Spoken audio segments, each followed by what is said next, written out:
Ah, poison ivy in the sunshine. So beautiful, so deadly. Well, it's not really going to kill you unless you're really, really, really allergic and you don't do anything about it.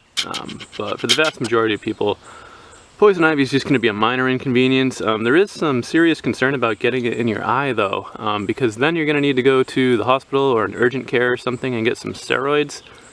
Because, you know, typically the treatment for poison ivy blisters is topical. You know, you're going to add some kind of cream to your skin and hopefully dispel the effects. Anyhow, this video is intended to help you guys identify poison ivy, so let's get into it. Alright, you ever heard leaves of 3, let them be? I mean, can be helpful, but a lot of things have 3 leaves, so let's work on poison ivy specifically. You're going to look for what is ultimately a vine. It can be hard to see because usually poison ivy is going to look like a bit of a bush. So if you see all the way down here, all these sets of 3 leaves do actually come from a vine that's coming out of the ground. Usually that vine's going to have a taproot that goes down, sometimes all the way even to the water table. So sometimes you'll find like this poison ivy mother plant that has a super long taproot and goes all the way down. That's a great one to remove because it's feeding all the other leaves on the vine that water from way deep down. The rest of the vines are going to be superficial for the most part. Poison ivy can get pretty much anywhere that birds can get because, you know, they drop seeds through their waste.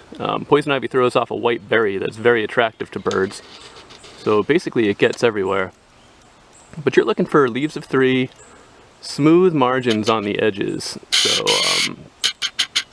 the edge of the leaf is called the margin. You're looking for a margin that's got usually a pretty smooth look to it. Sometimes it can be pointed.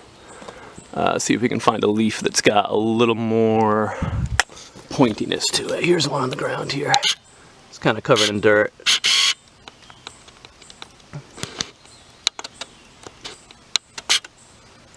There you go. See that? So we do have some points on the edges, but we don't have a ton of small serrations on the edges. That's important because things like raspberries and strawberries even are going to have that. So let's go look at some of them so that maybe we can distinguish the two. Before we do that, let's get a look at this guy. Here's a new poison ivy shoot coming out of the ground that I'm trying not to touch because that would be bad. You can see it's coming from one vine that's reaching out of the ground right here, coming up and then forking off into all these individual sets of leaves. Cool, let's go take a look at the raspberries. Alright guys, here we got a look at the raspberries. You can see again we've got leaves of 3 coming off of what is essentially one vine going down into the ground. But in this case we have some feathered edges. So I mentioned earlier the edge of the leaf is called the margin. On these margins we have tons of little teeth. You see those? Yeah, so we have a serrated margin on these. That's going to be one tip to tell you that you're not looking at poison ivy, so you don't have to worry about touching it. Keep in mind, some poison ivy leaves will show those bigger points on the leaf edges. Alright, so moving over here, if you guys will come with me, we got strawberries as well. Pretty similar situation here. Sorry for all the sunshine making this hard to film. I'm apologizing for sunshine. Alright, see again we have these points on the edges, but they're a lot more like teeth on the edges rather than like individual points.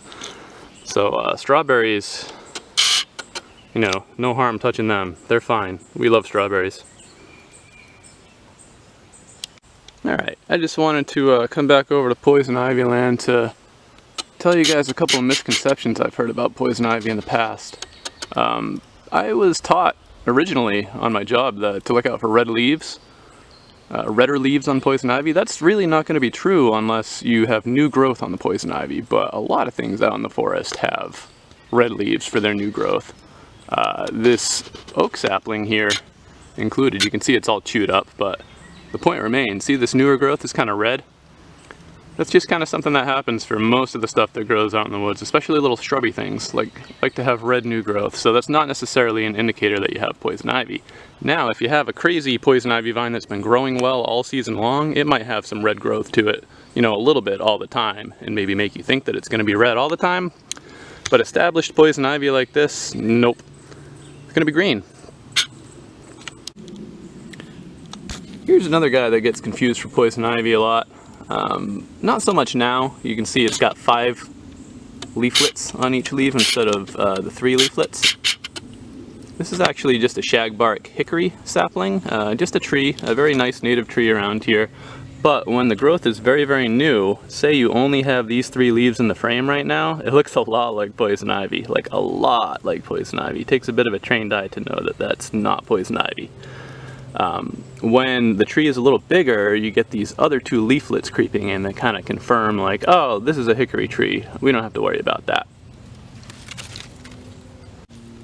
This is usually how you're going to see poison ivy that's established. It's going to, despite the fact that it's individual vines like I mentioned earlier, it's going to come off as a bit of a carpet. So you can see this whole area right here has got poison ivy just sharing the space, sharing the sunlight. I think it's probably worth showing you guys some pictures of the vine and the berries, just so you have better identifiers. So if you see a furry vine on a tree, do not touch it.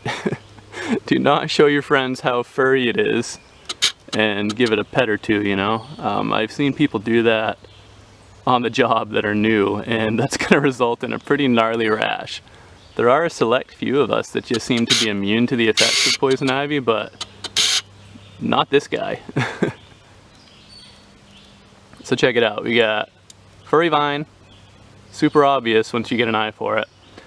And then we've also got these white berries that we need to be aware of. Fun fact, poison sumac, if you have that around where you live, around here in the Northeast, it's going to be in standing water, like a proper swamp is going to have poison sumac.